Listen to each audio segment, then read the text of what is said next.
Hey, it's amazing what you can do with low light these days. I just have an oil lamp and a low light on the other side and, just jack the exposure up and the brightness up and, it'll do. It'll do. Okay, so here I am. It is November the 9th, and it's pretty late at night. And I just wanted to share that I know the next big day on everyone's list seems to be the 11th, but I'm going through things now. How about you? I'm finding that there's much more of a closeness of what we could call the heavenly hierarchy. I'm finding that I'm feeling myself supported. And when my heart cries out in prayer for this or that, I'm feeling a nearness and a response that's so close, I keep looking up and thinking maybe I'm going to see something or someone.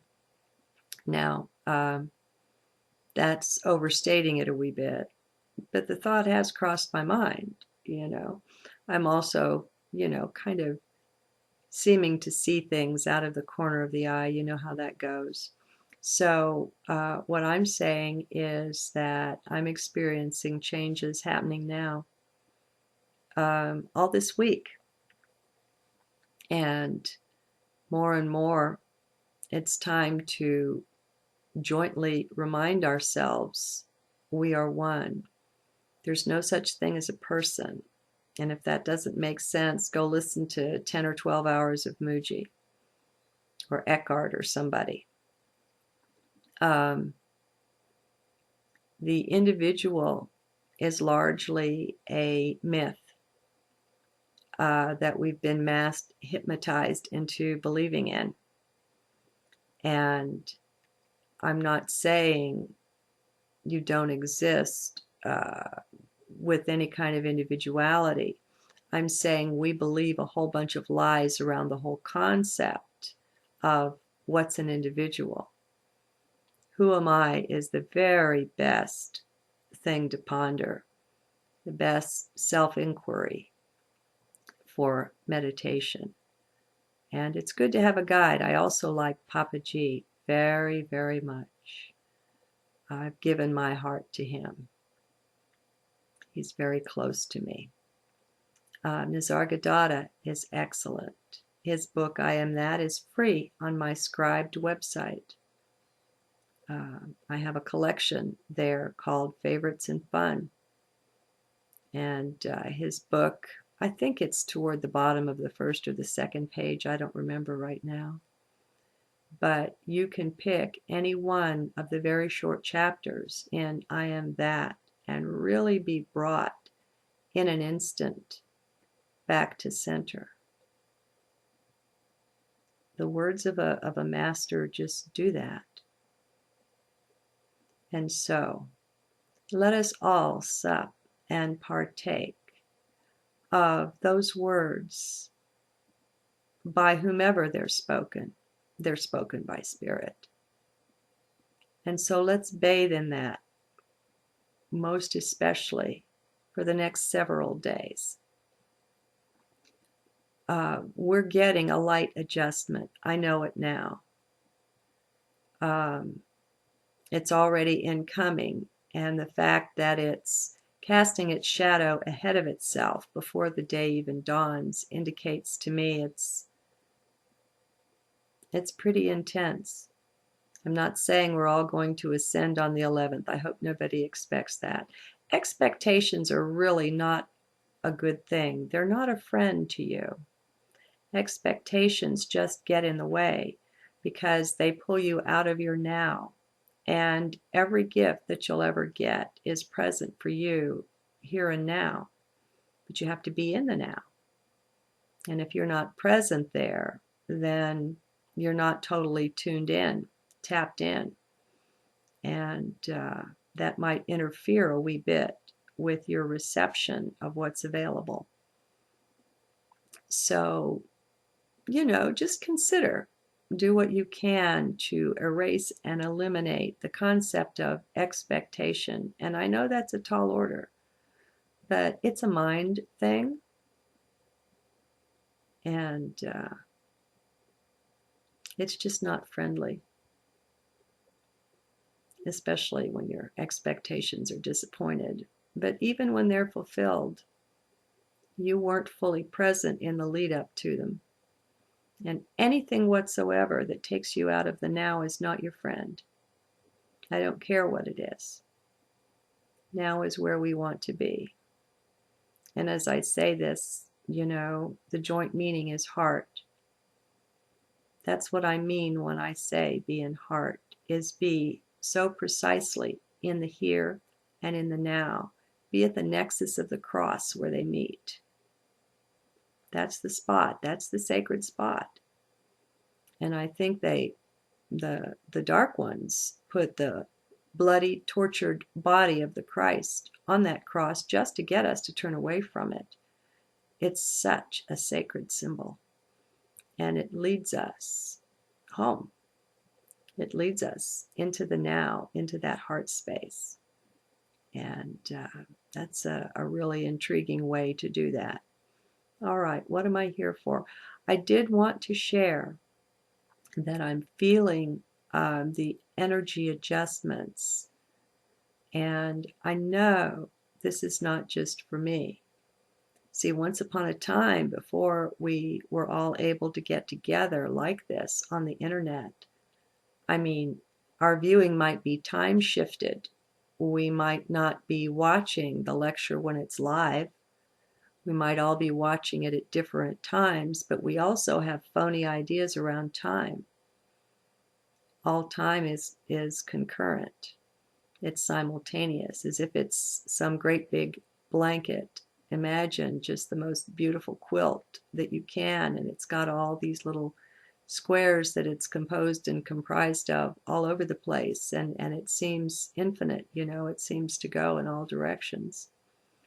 And that's time. But see, every time is associated with a place. And so what went on at a particular time and place at somebody's now is a part of that quilt. And all of our endless nows are what goes together to make it up. And it's multidimensional because, you're living all of your embodiments right now. So me as Teresa Ann, I'm not the only presence of who I am on the quilt, because I'm living all kinds of, other parts in the play, other masks, other bodies, other lifetimes right now. And the more we stay to the here and now, the more that fine-tunes our ability to tap in to the whole. My deepest prayer, and it has been for some time, if it's for anything, is for full integration. Full and complete. I want to be consciously the fullness of who and what I am. And that doesn't just mean in this lifetime. That means in all of them. That doesn't just mean in this dimension. That means in all of them.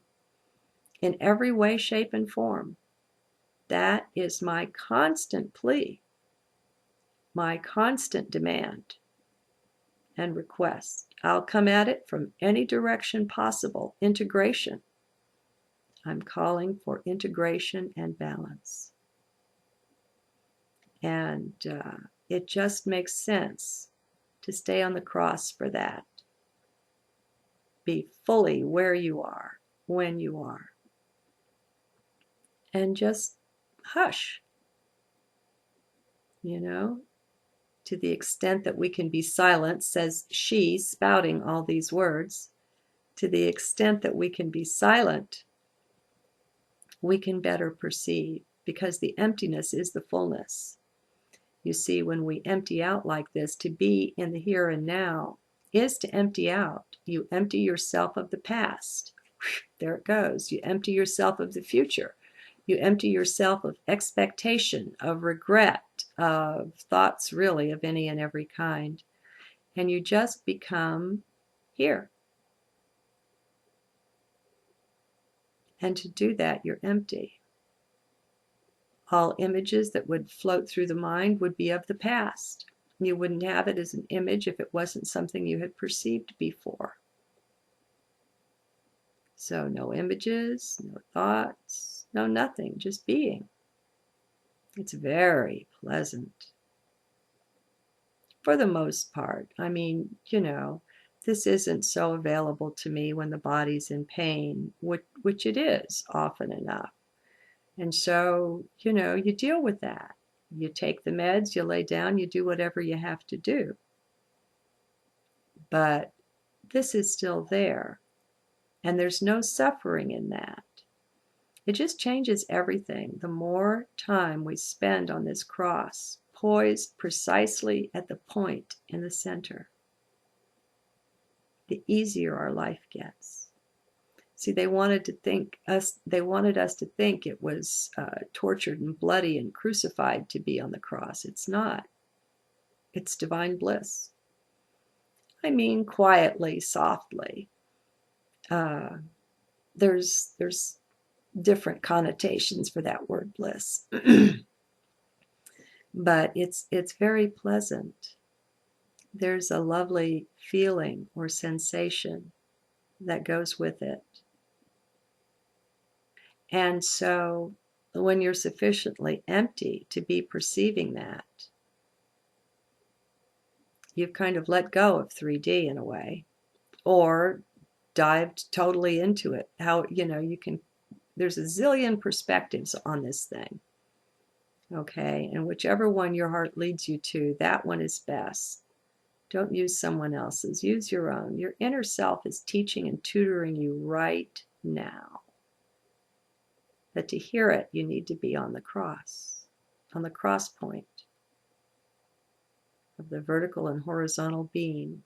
One is time, one is space. They're wedded right there in the here and now point. There is no such thing as time and space. It's time-space.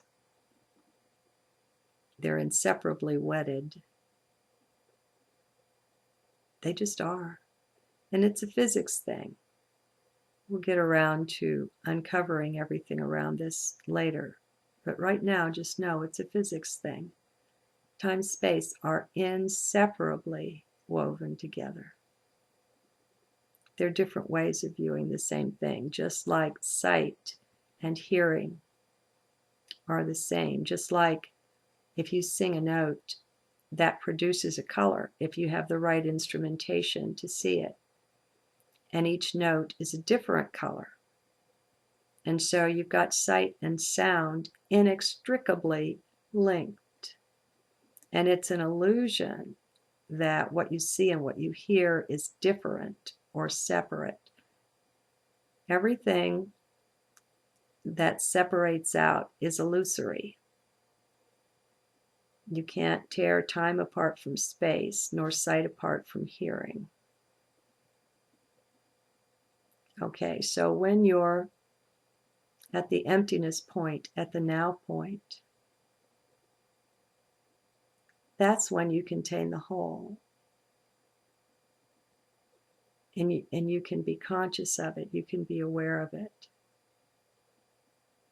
Those are the times when, let's say, I'll have a reincarnation experience. It's not a memory. When it comes up, you're living it. And it's in your now. And so I won't call it a memory.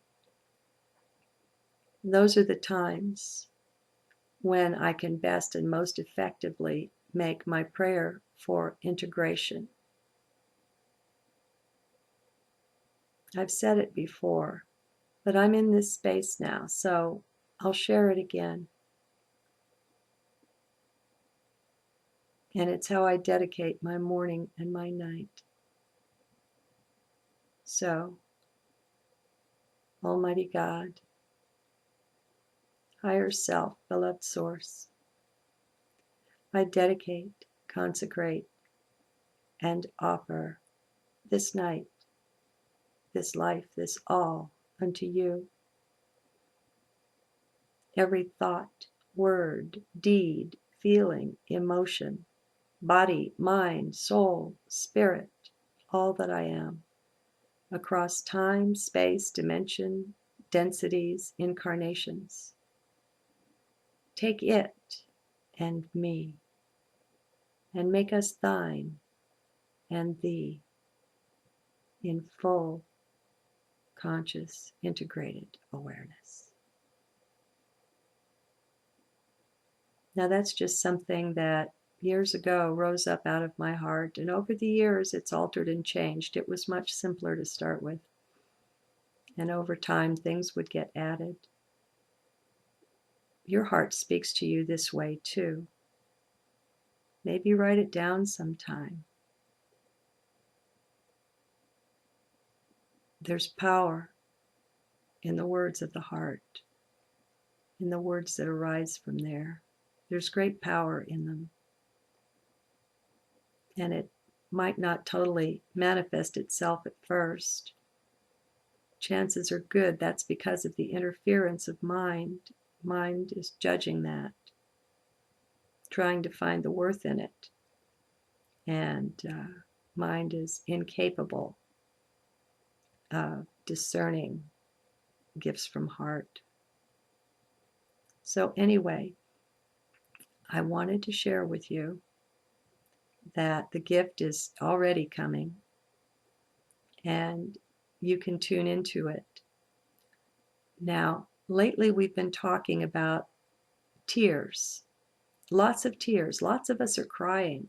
We're having intensity of emotion, whether of joy or of pain or whatever. With me, the huge majority of the time that tears are flowing, it's a joyful thing. I think the Catholic Church calls it the gift of tears. It's like it could be called a gift of the Holy Spirit. Not one of the official ones, I suppose. But I think it's coming on all of us more and more. So I want to encourage you, especially the men among you, to give vent to those tears, give vent to those feelings, whatever they are. When we connect up with spirit, that's one thing. But when we connect up with spirit with emotional intensity, that's exponentially more powerful. It's very intense. And it's a power that mankind has had, but it's been twisted, distorted, and not taken away from us. But we don't realize or recognize anymore the power in emotion and in intensity of feelings.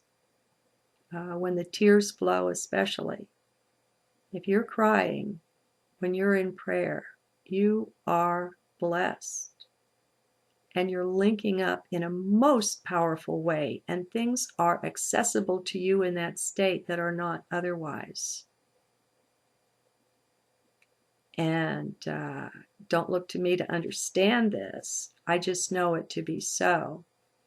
And it's experientially available. See, that's the beauty of this whole waking up thing, ascension, the path, all of it. It's experientially available to all of us. There's that equality again. You know, street sweepers and kings are no different here. Children and 100-year-olds are no different here. Wealth, none of it matters. Nothing matters. There's an equality of availability of light and of the path of going home in consciousness. I don't need to leave anywhere. I'm committed to be here for the duration. I'm committed to serve. I believe that I've been in the light, in the fullness of the light already, and that I came in here to do this, and so I'm not going anywhere. So when I say go home, I capitalize it, and that means home in consciousness. I want the full conscious awareness of who and what I am. and I want it anchored here and now. That's my demand. That's my prayer. And Source hears about it frequently, regularly. So I suppose I've rambled on long enough. I wish you all a happy 11th. But no matter when you're watching this, remember now, time is simultaneous. If it's the 12th, if it's the 15th, the 25th, and you're watching this, time is simultaneous. And if you can get your mind out of the way, you can have the direct experience of this anytime. There's a thought. See you again soon.